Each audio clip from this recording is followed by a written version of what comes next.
नमस्कार साथियों। आज हमारे पास ही कला एवं संस्कृति का लोक संत एवं संप्रदाय जो चैप्टर है उसके हम जो एग्जाम में आए हुए क्वेश्चन हैं उन पर हम आज चर्चा करने वाले हैं। दोस्तों इसमें 150 प्लस क्वेश्चन हमारे पास एग्जाम में आए हुए हैं, हमारे पास यहाँ पर हैं इस बुक में, तो उनको हम सोल्व करेंगे।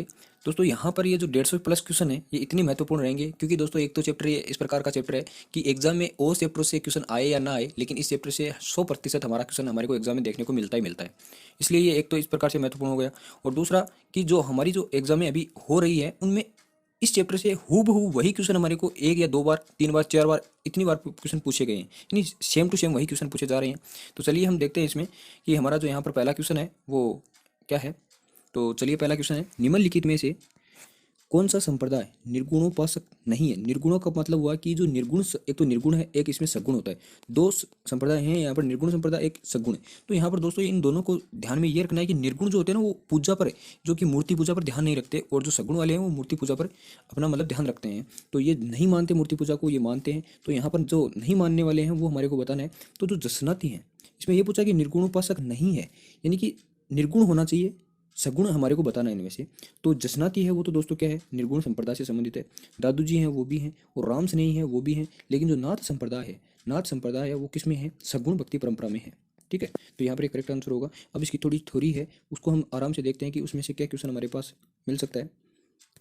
तो दोस्तों इसमें हमारे को ये पता है कि एक तो निर्गुण भक्ति संप्रदाय होता है, एक कौन सा होता है, सगुण भक्ति परंपरा वाला होता है। अब इस निर्गुण भक्ति संप्रदाय में हमारे को ये पता है कि ये ईश्वर को निराकार एवं निर्गुण परम सत्ता मानकर उसकी भक्ति करते हैं। ठीक है, यानी हम साफ साफ कह सकते हैं ये मूर्ति पूजा नहीं करते। ठीक है, और इसमें जो मुख्यतः जो आते हैं संप्रदाय जो शामिल होते हैं उनका हमारे को नाम याद रखना है। तो एक तो ये याद रखिएगा, विष्णोई संप्रदाय। विष्णोई का मतलब 20+9, इसको ऐसे याद रख सकते हैं, विष्णोई संप्रदाय। जसनाती हमारे ऑप्शन में आ चुका है, दादूपंथी भी आ चुका है, परिणामी संप्रदाय, एक राम स्नेही संप्रदाय हमारे ऑप्शन में आ चुका है, निरंजनी संप्रदाय, और एक लालदासी संप्रदाय, और एक कबीर पंथी। तो यहाँ पर याद रखना विष्णोई, जसनाती, दादूपंथी, परिणामी, राम स्नेही, निरंजनी, लालदासी और कबीरपंथी। दोस्तों राम स्नेही के अलावा एक जैसे रामानुज आता है, और एक जो आपके पास रामानुज के अलावा आपके पास रामानंदी या रामावत आता है, वो हमारे सगुण भक्ति में रहेंगे, लेकिन जो राम स्नेही है वो आपका निर्गुण भक्ति में रहेगा। अब देखते हैं सगुण संप्रदाय। तो इसमें ईश्वर की आराधना, मतलब हम कह सकते हैं कि मूर्ति पूजा पर आराधना रखते हैं या विश्वास रखते हैं। तो ये लोग कौन कौन से हैं, रामानुज है, ये सेम रामावत भी कह सकते हैं, रामानंदी, रामानंदी आ गया, राम स्नेही उसमें आएगा, निम्बारक आ गया, वल्लभ आ गया, गौड़ी आ गया, और नाथ संप्रदाय आ गया, और पशुपात संप्रदाय आ गया, निष्कलंकी आ गया, और मीरादासी आ गया, और एक शरणदासी संप्रदाय आ गए। दोस्तों इन्हीं से रिलेटेड जैसे क्वेश्चन एग्जाम में कैसे पूछे जाएंगे तो वो भी हम देखने वाले हैं। देखिए एग्जाम में इसी प्रकार के क्वेश्चन किस प्रकार से ये पुटअप होते हैं कि निम्न में से सगुण भक्ति प्रचारक संत था, यानी सगुण भक्ति प्रचारक बताना है कि वो कौन सा था। तो देखो कबीरपंथी की यदि बात करें तो कबीरपंथी निर्गुण संप्रदाय से संबंधित है। नानक है वो भी क्या है, कबीरपंथी है, ये हमारे उदाहरण में नहीं दे रखा था नानक, लेकिन ये भी क्या है, आप हमारा निर्गुण संप्रदाय से संबंधित है। दादू जी तो हमारे निर्गुण है ही है।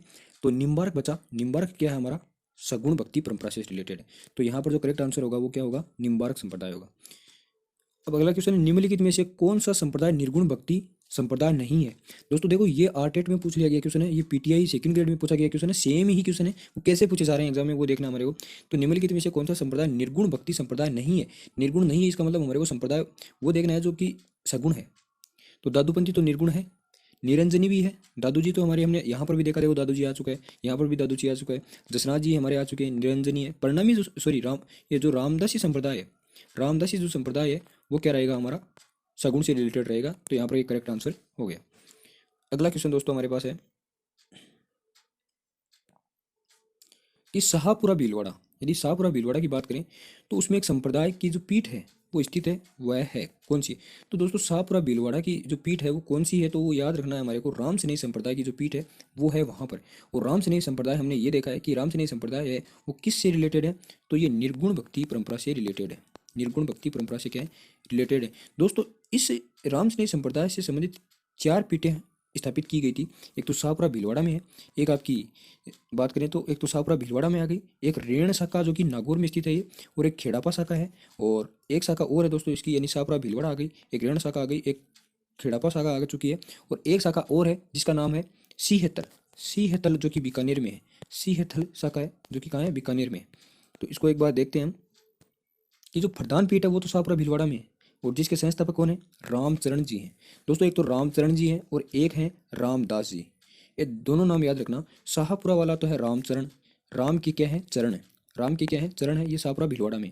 दोस्तों खेड़ापा जो शाखा है खेड़ापा, उसका राम का दास है, राम का क्या है दास है। यहाँ पर ये जो शाहपुरा भीलवाड़ा है ये प्रधान पीठ हम कह सकते हैं, तो इसके राम के यहाँ पर चरण है और यहाँ पर राम का क्या है दास है, कहाँ पर खेड़ापा शाखा में। और जो रेण शाखा है, रेण शाखा वहाँ पर संत दरियाव जी हैं, संत दरियाव जी हैं। और जो ये सिंहतल शाखा है, सिंहतल शाखा उसका हरिराम दास जी है। और एक राम स्नेही संप्रदाय की हमारे पास शाखा आ गई, चारों आ गई, शाहपुरा भीलवाड़ा वाली आ गई, और रेण शाखा आ चुकी है, और खेड़ापा शाखा आ चुकी है, और सिंहतल शाखा आ चुकी है। दोस्तों ये क्वेश्चन वीडियो की एग्जाम में पूछा गया था, अभी जो अभी आयोजित की गई है। दोस्तों ये क्वेश्चन वैसे ऐसा नहीं पूछा गया था, सेम टू सेम वही क्वेश्चन पूछा गया जो हम देखेंगे आगे। राम स्नेही संप्रदाय की प्रधान पीठ है, राम स्नेही संप्रदाय की जो प्रधान पीठ है वो कहाँ है, तो प्रधान पीठ हमारे से पूछी है तो वो हमारी क्या रहेगी। दोस्तों ये याद रखना, राम स्नेही संप्रदाय की जो प्रधान पीठ हमारे को पूछी है तो वो आपकी शाहपुरा भीलवाड़ा रहेगी, शाहपुरा भीलवाड़ा रहेगी। तो अगला क्वेश्चन जो हमारे पास ये है कि जो 18वीं शताब्दी में राजस्थान में रेण, शाहपुरा, सिंहतल, खेड़ापा किस संप्रदाय के 4 प्रमुख केंद्र है, तो वो हमारे को पता है कि राम से नहीं है, और वो भी किससे संबंधित है, निर्गुण भक्ति से संबंधित है। दोस्तों दादू भी किससे संबंधित है, निर्गुण से संबंधित है, ये याद रखना, दादू भी वहाँ से ही संबंधित थे। तो यहाँ पर ये याद रखो कि रेण शाखा का जो संस्थापक है वो कौन है, तो रेण शाखा का हमारे को पता है कौन है, दरियाव जी है। रेण शाखा का कौन है दोस्तों, दरियाव जी है। और यहाँ पर शाहपुरा का कौन है, राम के क्या है चरण है, राम के क्या है चरण है। और जो हमारे खेड़ापा है वहाँ पर राम का क्या है दास है, राम का क्या है तो रामदास जी है यहाँ पर रामचरण जी हैं। और सिंहतल बीकानेर में है वो हरिराम दास जी है, हरिराम दास जी है। संत दरियाव जी, संत दरियाव जी राम स्नेही संप्रदाय की किस शाखा के प्रवर्तक हैं। दोस्तों ये ही देखो क्वेश्चन आप देख लीजिएगा किस प्रकार से क्वेश्चन पूछे जा रहे हैं हर बार। तो दरियाव जी आपको पता है रेण नागौर वाले हैं। दोस्तों ये क्वेश्चन था जो कि वीडियो की एग्जाम में हूबहू पूछा गया है, हूबहू पूछा गया है, सेम टू सेम यही क्वेश्चन पूछा गया है, यही ऑप्शन थे, इसी प्रकार से यहाँ पर मिलाना था। तो यहाँ पर जो प्रवर्तक हमारे को पूछे ये पहले सेकंड ग्रेड में आ चुका है 2018 में।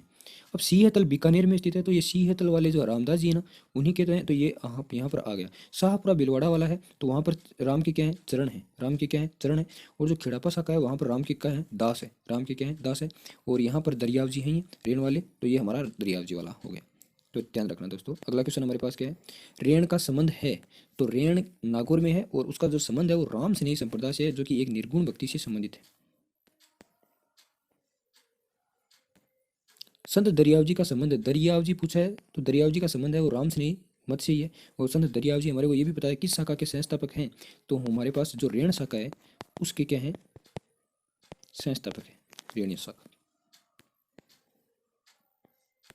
राम स्नेही संप्रदाय अपना फूलडोस महोत्सव किस स्थान पर मनाते हैं, तो दोस्तों जहाँ पर प्रधान पीठ यहाँ जहाँ पर स्थित है इसकी, वहाँ पर ये फूलडोस महोत्सव का आयोजन किया जाता है और वो होली के अवसर पर आयोजित होता है। तो यहाँ पर जो शाहपुरा है भीलवाड़ा वहाँ पर प्रधान पीठ है, जिसके संस्थापक कौन है, राम के साथ क्या मिलेंगे चरण, राम चरण जी वहाँ पर क्या है शाहपुरा भीलवाड़ा में संस्थापक है। तो भीलवाड़ा के जो शाहपुरा में होली के दूसरे दिन राम स्नेही संप्रदाय के लोग द्वारा प्रसिद्ध जो फूलडोस महोत्सव का जो आयोजन किया जाता है वो हमारे को याद रखना है। इसके संस्थापक हमने देख लिया कि रामचरण जी इसके संस्थापक हैं। पर्यावरण चेतना, पर्यावरण चेतना, अब दोस्तों दूसरा बिंदु आ चुका है। पर्यावरण चेतना जैसे आधुनिक शब्दावली का महत्व बहुत पहले ही किस संत ने जान लिया था, यानी कि पर्यावरण चेतना के बारे में कौन सा ऐसा संत है जिसने जान लिया था बहुत पहले ही, तो वो दोस्तों आपके जाम्बू जी हैं। दोस्तों जाम्बू जी का जन्म है ना वो पीपासर ग्राम नागौर में जन्म हुआ था, पीपासर ग्राम नागौर में जन्म हुआ था। दोस्तों इसका जन्म है ना कृष्ण जन्माष्टमी को जन्म होता है, कृष्ण जन्माष्टमी को इनका जन्म होता है, ये भी याद रखना। और दोस्तों साथ ही साथ ये भी याद रखना इसके बारे में कि इनको कृष्ण का ही अवतार कहा जाता है, क्योंकि ये कृष्ण के दिन ही जन्म हुआ है इनका। और ये राजपूत ही है, पवार वंशी है, जो लोहड़ जी और हंसा के ये पुत्र रहे हैं। तो यहाँ पर इतनी बातें हमारे को याद रखना। इनका जन्म भी हमारे से ये पूछा जाए तो हम बता सकते हैं कि 1508 में इनका जन्म हुआ था, विक्रमी संवत की बात करें, ठीक है।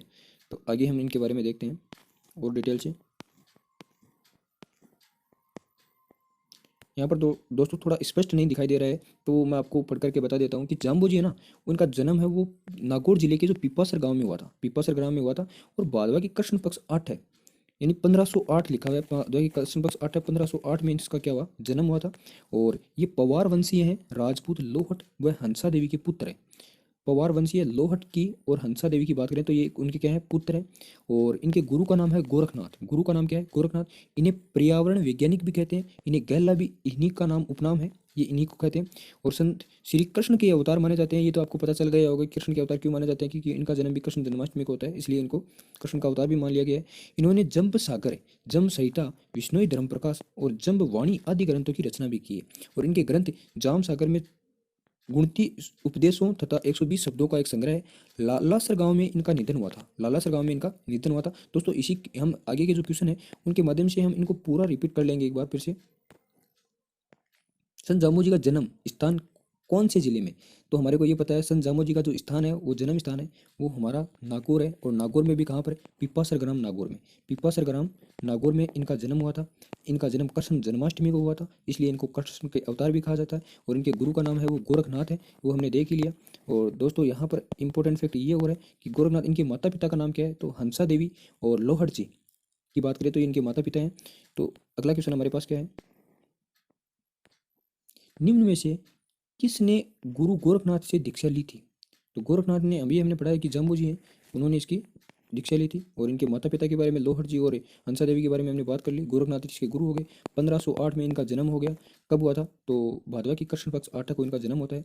और यहाँ पर इसको पर्यावरण वैज्ञानिक भी इन्हीं को कहा जाता है। और गहला भी किसे कहते हैं? गहला भी इसी का उपनाम है। राजस्थान के किस लोक देवता के माता पिता का नाम हंसा देवी व लोहड़ जी है? तो वो हमारे कौन से रहेंगे? जाम्बू जी रहेंगे। जाम्बू जी रहेंगे। जाम्बू जी के जो अनुयायी है वो किस रूप में जाने जाते हैं? जाम्बू जी के जो दोस्तों अनुयायी हैं वो किस रूप में जाने जाते हैं? तो वो दोस्तों हमारे को पता है कि वो बिश्नोई 20+9, 20+9 की यदि बात करें तो बिश्नोई हैं।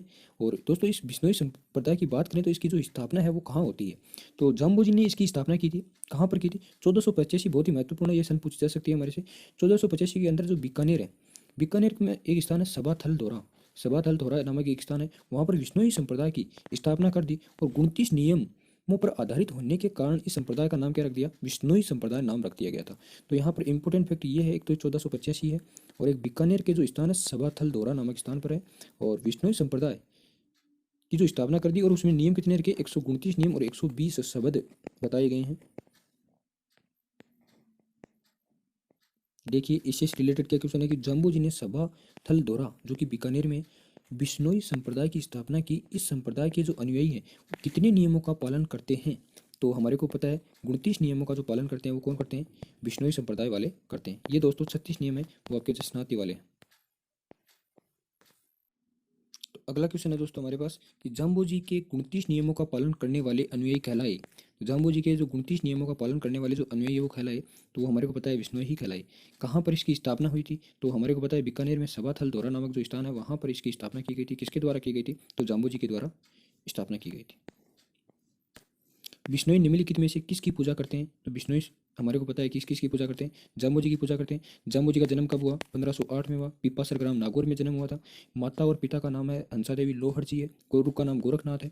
और इन्होंने जंब सागर, जंब संहिता, जंब वाणी और ये सारे ग्रंथ हैं वो इन्हीं के लिखे हुए हैं। और यहाँ पर एक याद रखनी है कि इनको कृष्ण का अवतार भी माना जाता है और कृष्ण जन्माष्टमी को इनका जन्म होता है।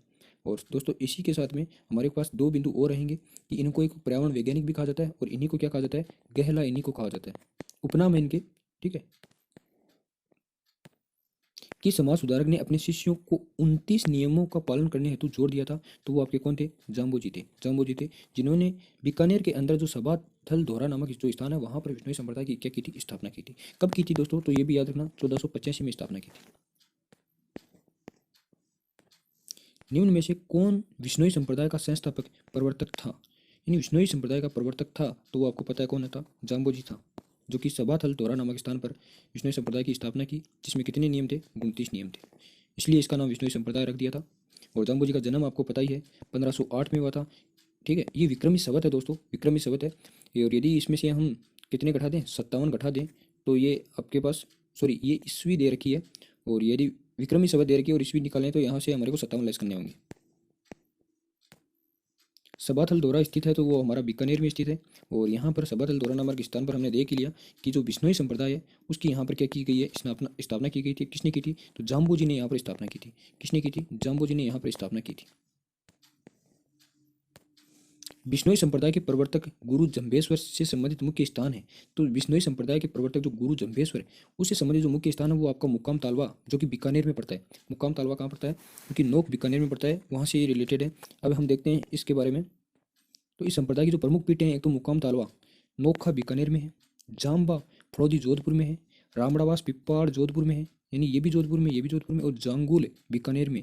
तो दोस्तों यहाँ पर देखें तो यहाँ पर मुक्काम तालवा और जो जांगुल है ये दोनों बीकानेर में, और जाम्बा और रामड़ावास है वो दोनों जोधपुर में। ठीक है। तो संप्रदाय की अन्य तीर्थ स्थल है जाम्बू जी के मंदिर और साथरियों में किस संप्रदाय की जो मूर्ति आदि नहीं होती है, लोहावट में पैर के निशान जरूर है, लोहावट में पैर के निशान हैं।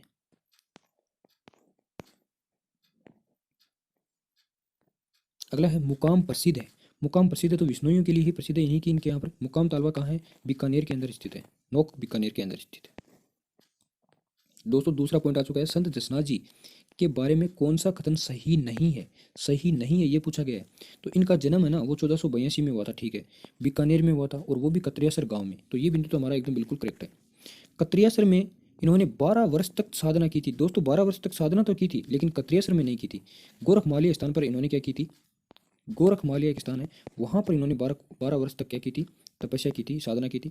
1506 ईस्वी में इन्होंने कत्रियासर में समाधि ले ली थी, ये भी बिंदु यहाँ पर सही है। और इनके जो उपदेश है वो सिंधु दड़ा व कोड़ा नामक ग्रंथ में संग्रहित है, ये भी बात सही है।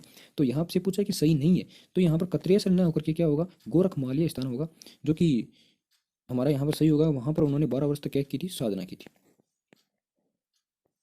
दोस्तों इसमें से हमारे को पढ़ना क्या है, जो जसनाथ जी है उनका एक तो जन्म है 1482 को हुआ था, ठीक है, और विक्रमी संवत पूछे तो 1539 में हुआ था, ठीक है। 1482 में इनका जन्म होता है, और विक्रमी संवत पूछे तो 1539। दोस्तों ये याद रखना, जो 1482 है उसमें यदि हम 57 ऐड कर देना तो वो 9 और 8 और 5 कितने होते हैं? 13 होते हैं, हासिल 1 5, यानी 1539। तो 1482 जो ईस्वी थी उसमें आपने 57 ऐड कर दिए तो वो विक्रमी संवत आ जाती है हमारे पास। तो ये याद रखना कि यदि आपको ईस्वी दे और यदि विक्रमी संवत निकालने को कहे तो उसमें आपको 57 ऐड करना है, और विक्रमी संवत यदि दे दे और ईस्वी पूछ ले तो आपको उसमें से 57 लेस करने हैं। तो संत जसनाथ जी का जन्म 1482 में बीकानेर जिले के कत्रियासर गांव में हुआ, ये हमने देख लिया। इनके माता पिता का नाम याद रख लेना, हमीर जाट और रूपादे था।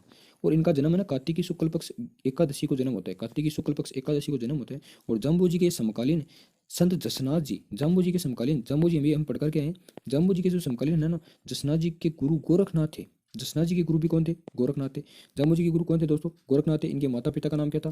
तो लोहड़ जी व हंसा देवी था। और इनका जन्म कृष्ण जन्माष्टमी को हुआ था। जाम्बू जी का जन्म कब हुआ था? कृष्ण जन्माष्टमी को हुआ था। ये एक पर्यावरण वैज्ञानिक है, गहला उपनाम है इनका। विष्णु संप्रदाय की स्थापना इन्होंने बीकानेर के अंदर, जो कि सभाथल दोरा नामक स्थान है, वहां पर इन्होंने स्थापना की थी। तो ये बातें याद रखना। और यदि जसना जी के बारे में बात करें तो इनसे प्रभावित हुए थे, किनसे? यानी कि प्रभावित होकर के, और दिल्ली का एक सुल्तान था सिकंदर लोदी। इस सिकंदर लोदी ने कत्रियासर में इनको जमीन दी थी, ठीक है, कोई बात नहीं। अब हमारे पास यहाँ पर जो यहाँ के जो गोरखमालिया स्थान है वहाँ पर इन्होंने 12 वर्ष तक क्या की थी? तपस्या की थी, ठीक है। और कत्रियासर में इन्होंने जीवित समाधि ली थी, कब ली थी? 1506 ईस्वी में ली थी। और इस संप्रदाय का जो मुख्य धाम माना जाता है वो यही माना जाता है, कत्रियासर बीकानेर। इन्होंने ज्ञान मार्गी जसनाती सिद्ध संप्रदाय का परिवर्तन कर उनके लिए 36 नियमों का निर्धारण किया था। और इनके जो उपदेश हैं वो सिंबु धड़ा और कोड़ा ग्रंथ में संग्रहित है। सिंबु धड़ा व कोड़ा नामक ग्रंथ में क्या है? संग्रहित है। जसनाती संप्रदाय की स्थापना किसने की? तो जसनाती संप्रदाय की दोस्तों जो स्थापना है वो लालदास ही नहीं है, प्राणनाथ भी। यहाँ पर दोस्तों यहाँ पर स्टार लगा रखा है, तो ये क्वेश्चन हमारा यहाँ पर ये नहीं है ऑप्शन। तो यहाँ पर हमारे को पता है कि जसनाती संप्रदाय की स्थापना इनमें से कोई आंसर नहीं होगा। सिंबु दड़ा और जो कोड़ा स्थान है वो हमने अभी पढ़ा है। सिंबु दड़ा और कोड़ा ग्रंथों में किस संप्रदाय के उपदेश हैं? तो जसनाती संप्रदाय के इसमें उपदेश हैं। और इसमें कितने बताए? 36। जसनाती संप्रदाय के बारे में याद रखना, इन्होंने गोरखमालिया नामक स्थान पर 12 वर्ष तक तपस्या की थी। और इनका जन्म है वो कत्रियासर बीकानेर में होता है। कब होता है? 1482 में जन्म होता है। जसनाती संप्रदाय की उत्पत्ति राजस्थान के किस रियासती राज्य में हुई थी? जसनाती संप्रदाय की, तो वो हमारे को पता है, जसनाती कत्रियासर बीकानेर में बात है। इसने कितने नियम बताए थे? 36 नियम बताए थे। जन्म इनका जो होता है वो 1482 में इनका जन्म होता है। और एक बात इनकी और याद रखनी है कि ये इन्होंने 12 वर्ष तक तपस्या की थी। कहाँ पर की थी? गोरखमालिया स्थान पर तपस्या की थी। अगला क्वेश्चन है दोस्तों, जसनाती संप्रदाय के नियमों की संख्या है। जसनाती संप्रदाय के नियमों की संख्या कितनी है? 36 है। और 29 हम पढ़ करके आए हैं, जाम्बू जी के हैं, जो कि कहाँ पर स्थापना हुई थी? विष्णुई संप्रदाय की जो स्थापना हुई थी वो आपके बीकानेर में हुई थी, सभाथल दोरा नामक स्थान पर, ठीक है। अगला क्वेश्चन है, निम्नलिखित में से कौन सा जसनाती संप्रदाय का मुख्य केंद्र है? जसनाती संप्रदाय का पूछा है तो मुख्य केंद्र कौन सा रहेगा? तो कतरियासर जो बीकानेर है हमारा, वही क्या है, मुख्य केंद्र है। यहाँ पर इनका जन्म हुआ था। कब हुआ था? 1482 को जन्म हुआ था। याद रखने वाली बात ये है। और एक बात ये याद रखना इनकी कि जो जसनाथ जी हैं उन्होंने नियम कितने दिए थे? 36 दिए थे। राजस्थान के कौन से प्रसिद्ध संत बीकानेर में कतरियासर से संबंधित हैं? तो वो जसनाथ जी हैं आपके। एक जाम्बू जी हम पढ़ चुके हैं, जाम्बू जी, और श्री जसनाथ जी भी पढ़ चुके हैं। जाम्बू जी का जो जन्म हुआ था वो कहाँ पर हुआ था दोस्तों? पिपासर ग्राम नागौर में हुआ था। पिपासर ग्राम नागौर में इनका जन्म हुआ था। लिखमादेसर, पुनरासर और मालासर किस संप्रदाय की उपपीठें? लिखमा, पुनरादेसर, मालासर, ये सारी पीठें जो दोस्तों हैं वो जसनाती संप्रदाय से संबंधित है। जसनाती संप्रदाय से संबंधित है। यहाँ पर हम देखें इनकी पीठों के बारे में। जसनाती संप्रदाय की कतरियासर में स्थित प्रमुख पीठ है के अलावा जसनाथ जी के शिष्यों ने कई स्थानों पर इनकी इस संप्रदाय की जो उपपीठें हैं वो स्थापित की थी। उनमें हमारे पास कौन कौन सी हैं यहाँ पर? तो दोस्तों ये जो बमलू गांव है वहाँ पर हारोजी, इनको याद रखने वाला यही तरीका है कि देखो ये बमलू है, लिखमादेसर है, पुनरासर है, मालासर है, पांचला सीधा। यहाँ पर देखो ये हार रहा है, यहाँ पर ये हासो जी, देखो यहाँ पर हारने का काम कर रहा है, यहाँ पर हंसने का काम कर रहा है, यहाँ पर हिलने का काम कर रहा है, यहाँ पर टोडर जी सी है, यहाँ पर बायत जी, यानी कि ये नॉर्मली हमारे को 2-4 बार बोलेंगे तो ये याद हो जाएगा। हारो जी है, हसो जी है, हालो जी है, और टोडर जी है, और आपके पास बोयत जी है। तो यहाँ पर बमलू गाँव है, वहाँ पर स्थापित किसने की थी? हारो जी ने। लिखमादेसर में हांसो जी ने, पुनरासर में हालो जी ने, इसे पालो जी भी कहते हैं, और मालासर में टोडर जी ने, और पांचला सिंध है वहाँ पर बोयत जी द्वारा स्थापित है। याद रखना इस पीठ पर जो जो गद्दी पर बैठने वाला होता है ना, उस संत को, प्रमुख जो संत होता है उसको सिद्ध कहा जाता है। क्या कहा जाता है? सिद्ध कहा जाता है। लालनाथ जी, चोखनाथ जी और सवाईदास जी संत किस संप्रदाय से संबंधित हैं? लालनाथ, चोखनाथ, सवाईदास, तो ये आपका क्या रहेगा? जसनाती संप्रदाय रहेगा। जसनाथ जी जो थे जाट, जसनाथ जी जाट के जो प्रारंभिक अनुयायियों में हारोजी और जियोजी प्रमुख थे। हारोजी और जो जियोजी थे वो क्या थे? प्रमुख थे। लालनाथ जी, चोखनाथ जी और सवाईदास जी आदि संप्रदाय के क्या है? प्रमुख संत हैं, प्रमुख संत हैं। संत धन्ना का जन्म किस जिले में हुआ था? दोस्तों अब दूसरा बिंदु आ चुका है, संत धन्ना का जन्म किस जिले में हुआ था? तो ये याद रखना, संत धन्ना का जो जन्म है वो टोंक जिले में हुआ था। टोंक, दोहन नामक जो स्थान है वो टोंक जिले में पड़ता है, जिसमें संत धन्ना जी को भक्ति आंदोलन प्रारंभ करने का श्रेय दिया जाता है। तो ये याद रखना, भक्ति आंदोलन का जो श्रेय दिया जाता है वो किसको दिया जाता है? संत धन्ना को दिया जाता है। अगला क्वेश्चन है दोस्तों, राजस्थान के वे संत कौन से हैं जो राजस्थान छोड़कर बनारस गए और रामानंद के शिष्य बन गए थे? तो वो दोस्तों और कोई नहीं, आपके संत धन्ना ही है जो कि बनारस चले गए थे और रामानंद के शिष्य बन गए थे। दोस्तों रामानंद नाम देखते ही हमारे को एक तो ये पता चला कि जो रामानंद है वो किससे रिलेटेड है? तो सगुण भक्ति परंपरा से रिलेटेड है। जाट परिवार के जन्मे जो धन्ना है वो रामानंद के शिष्य थे, और जो राजस्थान छोड़कर के बनारस गए थे। राजस्थान को छोड़कर के कहाँ गए थे? बनारस गए थे। मध्यकालीन मेवात के प्रसिद्ध संत हैं, मध्यकालीन जो मेवात है उसके जो प्रसिद्ध संत हैं वो कौन है? तो वो आपके लालदास जी हैं। कौन है? लालदास जी हैं। लालदास जी के बारे में याद रखना, इनका जो जन्म है ना वो दोस्तों 1540 में हुआ था, और वो भी अलवर जिले के धौलीदूब गांव में। देखते हैं इसकी डिटेल। यानी कि इनको हम कह सकते हैं कि इनका जो जन्म है ना वो 1540 ईस्वी में हुआ था। विक्रमी संवत की बात करें तो 97। तो दोस्तों हमने बताया कि इसमें क्या ऐड करना है? 57 ऐड करने हैं।